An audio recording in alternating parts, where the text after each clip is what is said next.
Bismillahirrahmanirrahim. Assalamualaikum warahmatullahi wabarakatuh. Waalaikumsalam warahmatullahi wabarakatuh. Waalaikumsalam warahmatullahi wabarakatuh. Alhamdulillah kita hari ini bisa bertemu kembali di ruang maya ini untuk pertemuan ke-7. Nah, topik kita adalah tentang sikap dan kepuasan kerja, di mana dua topik ini, sikap dan kepuasan kerja, masih merupakan bagian dari dimensi individual dalam perilaku organisasi. Kedua istilah ini sering atau banyak kali kita gunakan dalam kehidupan kita, dalam pergaulan kita sehari-hari. Mungkin sikap yang paling banyak kita gunakan, sedangkan kepuasan kerja mungkin masih sedikit kita gunakan karena rata-rata teman-teman ini belum merasakan dunia kerja. Tetapi penting kita pelajari sedini mungkin agar persoalan sikap dan kepuasan kerja ini dapat kita kita dapat gunakan istilahnya pada konteks yang tepat. Nah, kita akan mulai yang mana sebenarnya yang disebut dengan sikap. Sikap itu secara konseptual seperti ini yang Anda saksikan di slide. Dia adalah merupakan pernyataan yang bersifat evaluatif. Pernyataan evaluatif tentang objek, tentang orang, tentang peristiwa. Jadi kalau Anda menyatakan saya suka lelaki itu, umpamanya ada seorang perempuan, saya menyukai lelaki itu sebenarnya itu gambaran dari sikap. Tentu saja kenapa Anda membuat pernyataan menyukai seseorang itu karena adanya persinggungan atau interaksi Anda dengan orang yang Anda suka itu. Nah, karenanya sikap itu tidak hanya menggambarkan apa yang disukai, termasuk hal-hal yang tidak Anda sukai. Umpamanya, saya tidak suka diperlakukan seperti ini, atau saya tidak menyukai dosen ini, gitu. Apalagi kalau dosennya terlalu lama mengajarnya online. Nah, sementara Anda maunya sudah offline, gitu. Nah, itu sikapnya. Itu gambaran sikap. Nah, kita ingin lihat seperti apa yang ke dalam-dalamnya persoalan sikap ini. Karena ternyata sikap ini ada komponen-komponennya.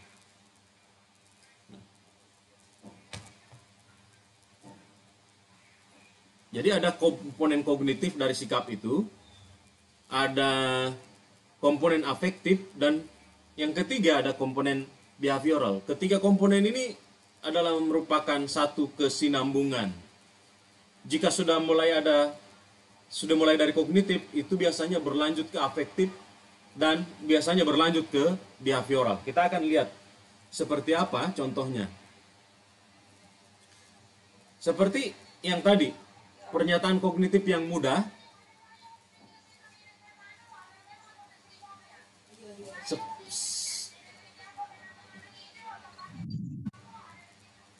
seperti pernyataan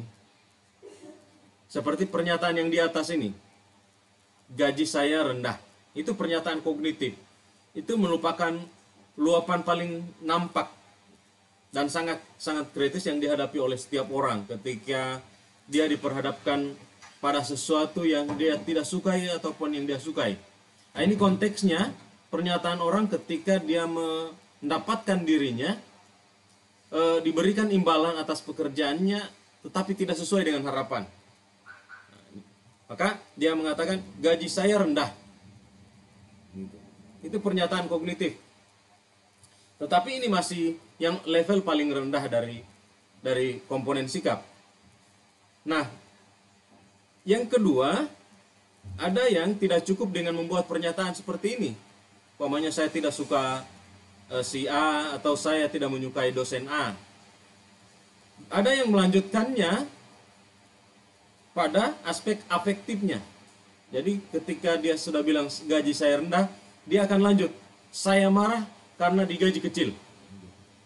Itu afektif. Namanya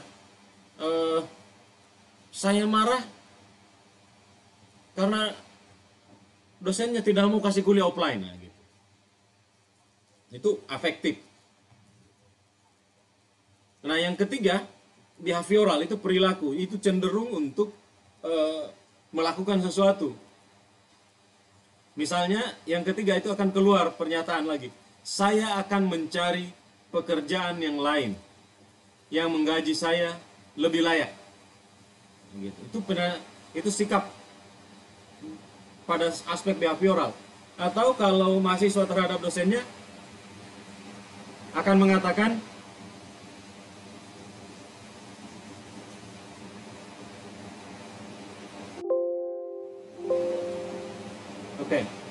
akan mengatakan, saya tidak akan ikut mata kuliah ini. Lebih baik saya ikut dosen lain yang sudah offline perkuliahannya. Itu gambaran dari pernyataan sikap. Oke, jadi mulai dari aspek kognitifnya, dari level dari apa yang ada di benak, ada di otak, itu disampaikan. Tetapi model atau bentuknya dari yang paling rendah sampai yang paling tinggi. Oke. Yang berikutnya, setelah kita belajar sikap, kita perlu mengetahui bahwa ternyata soal sikap ini ada orang yang tidak konsisten. Umpamanya dia bilang gaji saya rendah, tapi tidak juga meninggalkan pekerjaan itu. Dia bilang saya tidak suka perempuan itu, tapi masih juga sama-sama begitu. Dia bilang pacar saya jelek, tapi tidak putus-putus. Masih lanjut hubungannya. Nah, itu namanya disonansi kognitif. Jadi inkonsistensi seseorang di dalam bersikap. Nah, jadi kita sudah hina-hina kita punya dosen, kita sudah gosipkan, tapi masih ikut juga mata kuliahnya. Nah, itu kira-kira.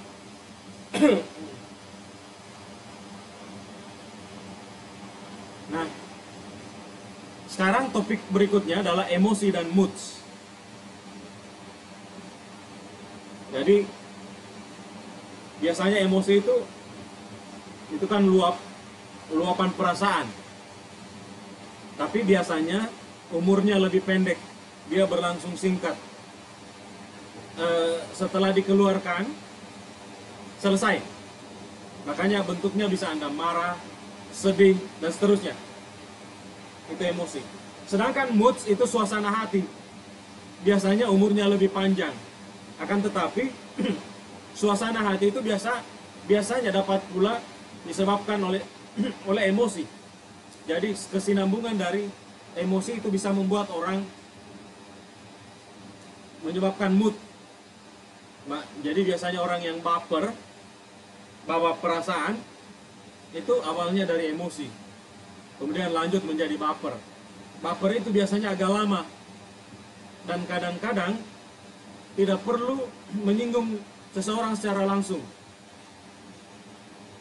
Itu moodnya menjadi hilang. Contoh, Anda hanya mendengar orang berbicara di luar sana, atau tetangga Anda sedang berbicara, tetangga kamar Anda berbicara, tapi seakan-akan menyinggung Anda. Padahal belum tentu menyinggung Anda. Ini membuat Anda tidak mood, mempengaruhi suasana hati Anda. Jadilah Anda tidak mau mengajak Oke. Jadi karena Anda mendengar tetangga Anda ngomong seakan-akan menyinggung Anda, maka Anda terbawa perasaan. Seakan-akan orang di sekeliling Anda itu sedang membicarakan Anda. Gitu. Itu biasanya membawa mood yang tidak baik. Gitu. Nah,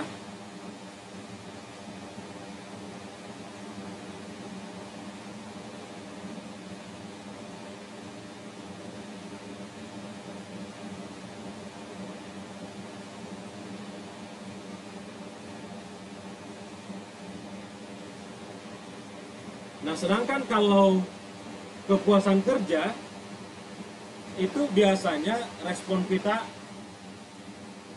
adalah respon yang positif ketika kita menilai pekerjaan terutama. Maka kita akan menyatakan bahwa walaupun gaji saya kecil, tetapi itu bermakna buat saya. Saya punya harga diri ketika bekerja. Saya dilibatkan. Jadi ini soal kepuasan kerja. Umumnya seseorang yang menanggapi hasil kerjanya secara positif.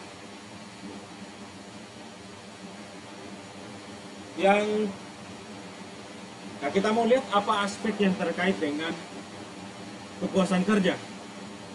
Jadi kalau kita punya bawahan, kita punya anak buah,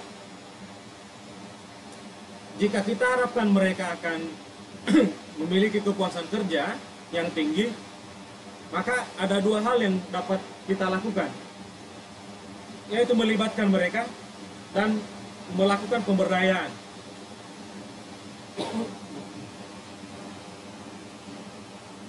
Jadi setiap ada pekerjaan, diikutkan. Jangan ada pekerjaan yang tidak mereka ketahui. Atau seorang pimpinan yang hanya bekerja sendiri. Sehingga karyawan itu kalau tidak dilibatkan akan merasa kurang tanggung jawab atau tidak dihargai. Nah, kalau Anda libatkan, maka mereka akan merasa dihargai. Juga, mereka dianggap memiliki kompetensi. Jadi hubungannya tadi ketika dilibatkan, mereka dianggap berarti. Jadi secara kejiwaan atau psikologis akan membangun kepuasan kerja.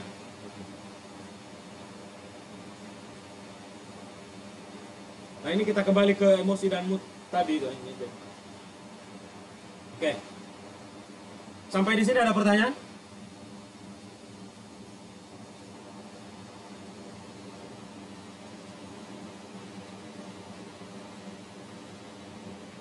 Saya Pak. Ya, silakan.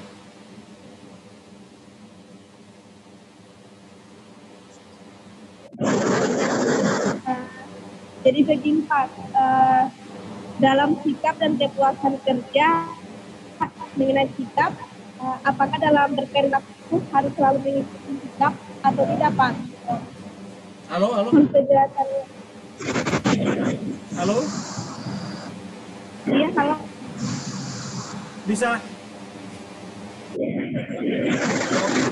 Bisa ditulis pertanyaannya di kolom chat. Iya baik Pak.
Oke, baik.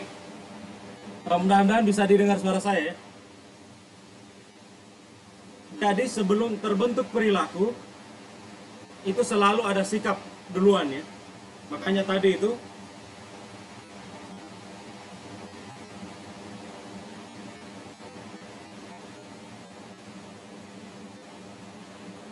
ini. Jadi memang pada akhirnya akan membentuk perilaku. Jadi semua yang perilaku kita itu sebenarnya dimulai dari sini. Kognitif, afektif, kemudian perilaku. Hanya dalam bentuknya pada diri seseorang itu kan berlangsung secara cepat. Tidak seperti yang kita bicarakan ini. Jadi begitu ada kejadian, kognitif kita merespon secara cepat sehingga menjadi perilaku. Oke. Jadi jika pertanyaannya apakah perilaku mengikuti sikap? Iya, sikap itu selalu dan lebih dahulu. Produknya itu adalah perilaku. Oke, itu kira-kira jawabannya ya.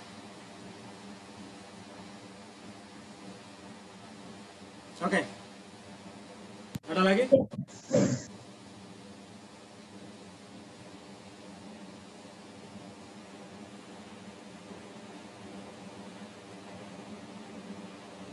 Pak, terima kasih atas penjelasannya.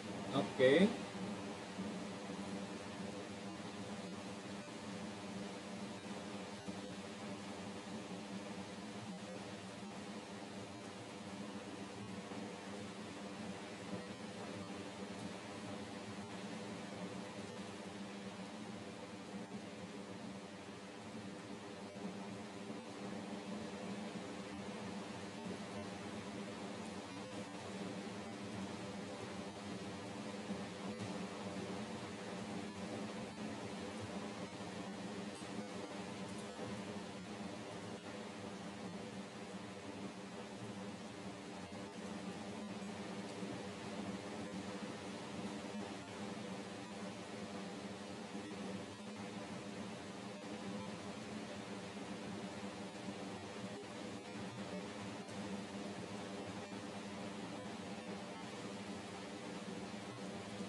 Baik, itu kira-kira jawaban saya ada di kolom chat itu tentang pertanyaan yang tadi, supaya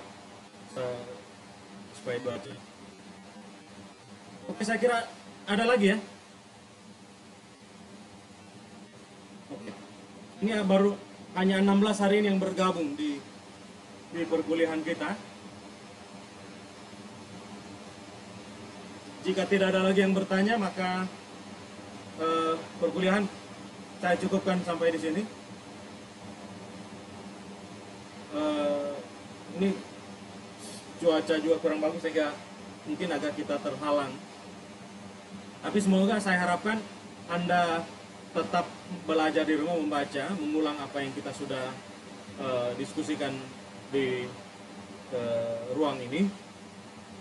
Terakhir saya selalu berharap Anda sehat-sehat semua sehingga kita dapat melanjutkan perkuliahan kita hingga di akhir semester. Mari kita akhiri perkuliahan kita dengan bersama membaca hamdalah. Alhamdulillah.